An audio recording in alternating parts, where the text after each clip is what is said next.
Nggih, matur semadhuwun. Ngaturaken assalamualaikum warahmatullahi wabarakatuh. Bismillah, alhamdulillah, la wala quwata illa billah, amma ba'du.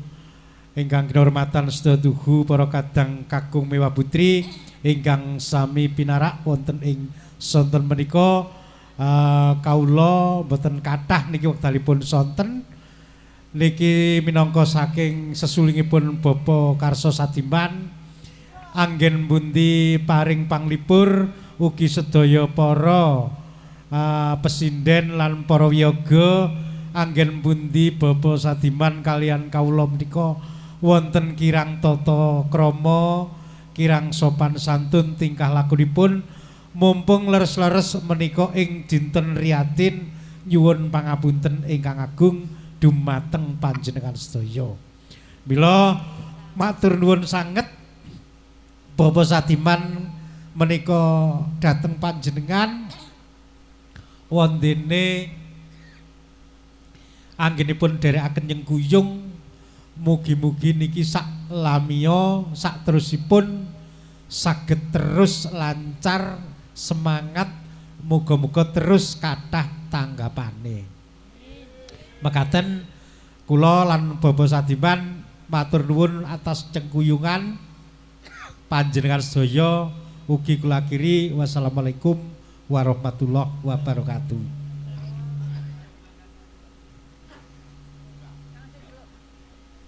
Nggih, niki minangka kinurmatan Bapa Sadiman sing nderekaken nggih menika mandhegani kedah nyanyi rumiyin.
Joko mlarat wong tuwamu pangkat aku ora koso uripku sing mulya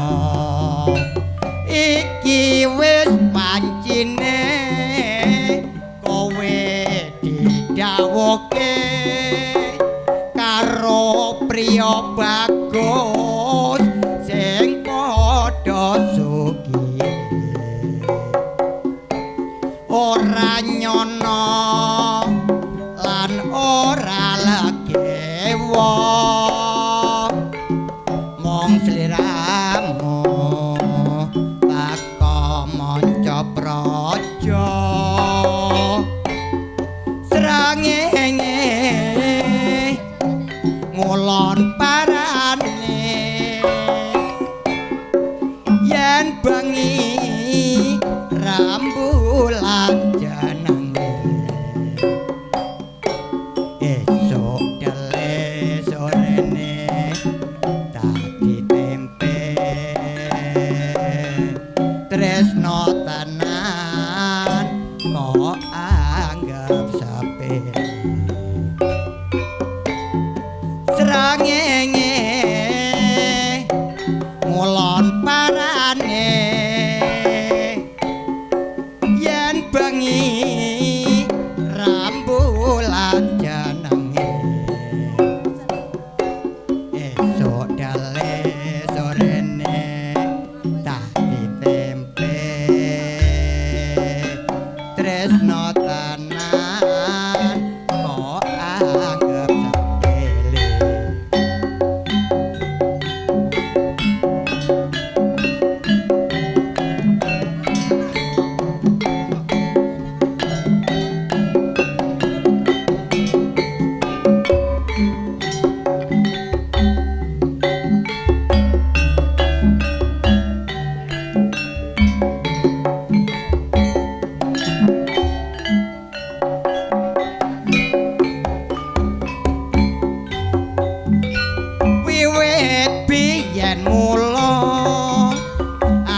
kondo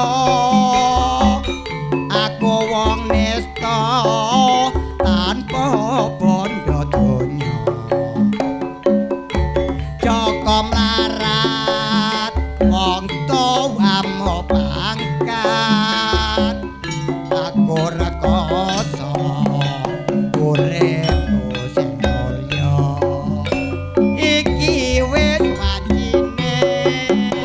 kowe didhawuhke karo priya bagus sing padha sugih ora nyono lan ora legewa mong sliramu